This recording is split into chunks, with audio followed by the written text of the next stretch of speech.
Welcome back to Garage Misadventures. I'm Doug, and today I wanted to share with you 3 things we learned when we shipped our 1968 Volkswagen bus. Number 1, if you call any of the major companies you find on a Google search, you're contacting a broker. A lot of you already know this, so what? Here's why. Sometimes some of those instructions that you give have multiple people that they have to go through because it's a broker, which means sometimes your instructions can get lost. So what that meant was when we shipped Ruby here, she was not running. And the reason she was not running is a story that we will tell you in another video, so watch for that. But she was not running, so I left instructions. Please do not try to start Ruby. Come prepared. And I asked them specifically if they were equipped to handle a non-running vehicle. And so they were supposed to show up ready to load our bus on a trailer without having her running. So unfortunately, the guys that showed up, which was very small, it was a father-son driving team with a 38-foot trailer and a Dodge dually pickup, were the ones that actually took the contract. But they showed up and they tried to start this vehicle, and it did not go very well, and I wasn't really happy to learn that they had tried to do that. Number 2, you will need to either have yourself or someone, the seller, there when they come to pick it up. This one might be another obvious one, but they'll need somebody to hand them off the keys and the paperwork. Thankfully, we had a very gracious seller that was able to be there because we bought this on a Thursday and we had to be back before the end of the weekend, so we were not able to be there ourselves. So the number 3 thing, and this is the most important, is if there is anything unique about your vehicle, you need to leave specific instructions, either with the person that's there or in writing, maybe on a sticky note, something like that. This one's important because we had something get broken during the trip. I have no idea how they did it. We test drove this vehicle on Thursday night, like I said, and it did not move before they picked it up. So I knew that the e-brake handle was in good working order.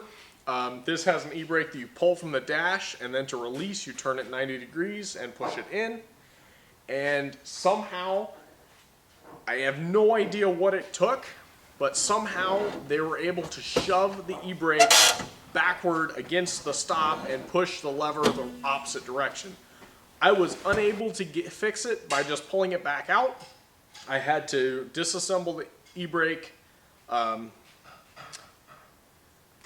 had to disassemble the e-brake handle assembly and reset it the correct direction. So some of these older vehicles have things that maybe they're not used to. This was not a specialty hauler. We were trying to save money, so it wasn't a specialty hauler.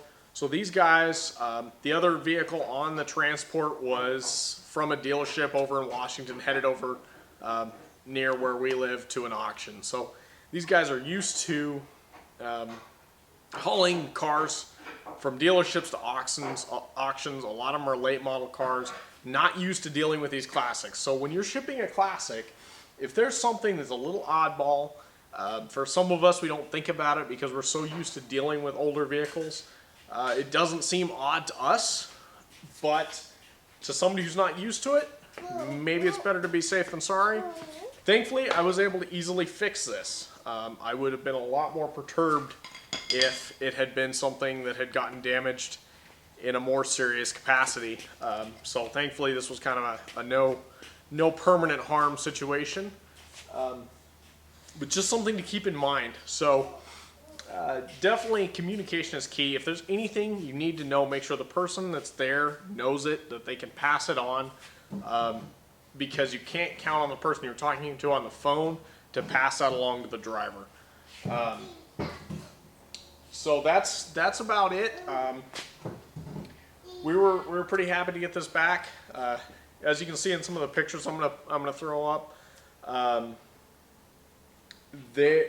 was not a big fan of how they loaded and unloaded this vehicle, because some of the vehicles that they were used to hauling had lower ground clearance, and their trailer was set up with a pretty short ramp.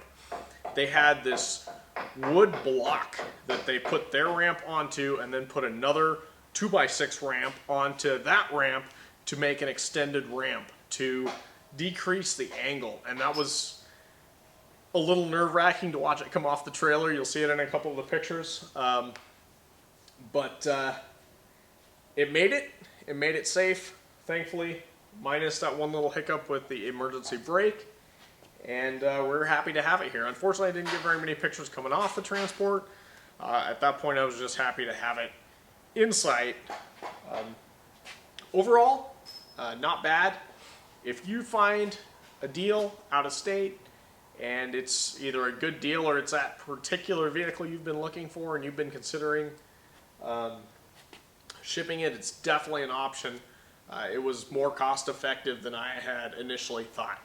So keep it in consideration, but definitely when you're shipping an older vehicle, some extra considerations, unlike just shipping a late model vehicle. So thank you for watching. Hit like, subscribe, drop us a comment. We're going to have more Volkswagen woodworking and project content coming. So thank you for watching Garage Misadventures. I'm Doug. See you next time.